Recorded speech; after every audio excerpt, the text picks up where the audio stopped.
Everyone, thank you very much. Exams are over, but it's been a long year for Victorian students, technically longer than most.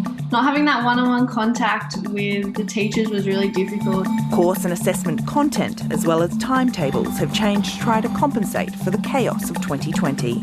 It's a huge weight off my back. I mean, you've been told that this is the culmination of 13 years of schooling, but I suppose now you're in this sort of weird limbo period where you're waiting for the ATAR to come out and you're waiting for uni offers.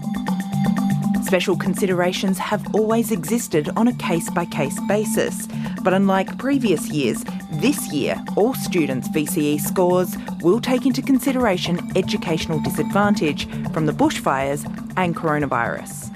All students are eligible for such a consideration. What is unclear, however, is how exactly these measures are going to be scaled by the Victorian Assessment Authority.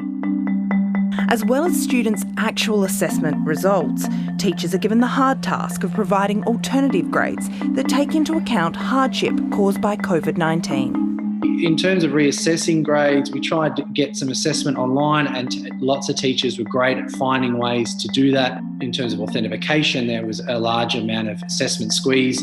When kids got back, teachers were relying heavily on assessment performances in term one. But again, kids are trying to find their feet in term one. At the end of the second remote learning, we were trying to play catch up, and in some cases, the horse had bolted. Students who might not be that close with teachers are just kind of expected, in the hope of their grade, to tell them everything. Students were also given this form, asking if they'd been impacted mentally, physically, whether their household was directly impacted by COVID or they'd suffered ongoing tech issues. Scores that a teacher is thinking that the students would have achieved had they not been impacted by bushfires or coronavirus, they can only be equal to or higher than the actual achievement of those individual students. To determine the final VCE scores, the Victorian Curriculum and Assessment Authority will consider the rank of students prior to and following the impact of coronavirus, the students' indicative grades before and after the crisis, school assessments completed before remote learning, the General Achievement Test, as well as a range of statistical analyses. But we have to moderate that to make sure that that's fair across each individual school and across the state. The way we do that, of course, is utilising the exam. Everyone sits the same exam, and therefore we know their performance relative to each other, no matter what school they've attended.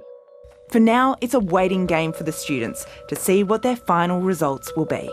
We are all pretty anxious and uncertain, but I suppose that all any of us can do is just hope that, our disadvantages will be taken into consideration and that it'll all work out.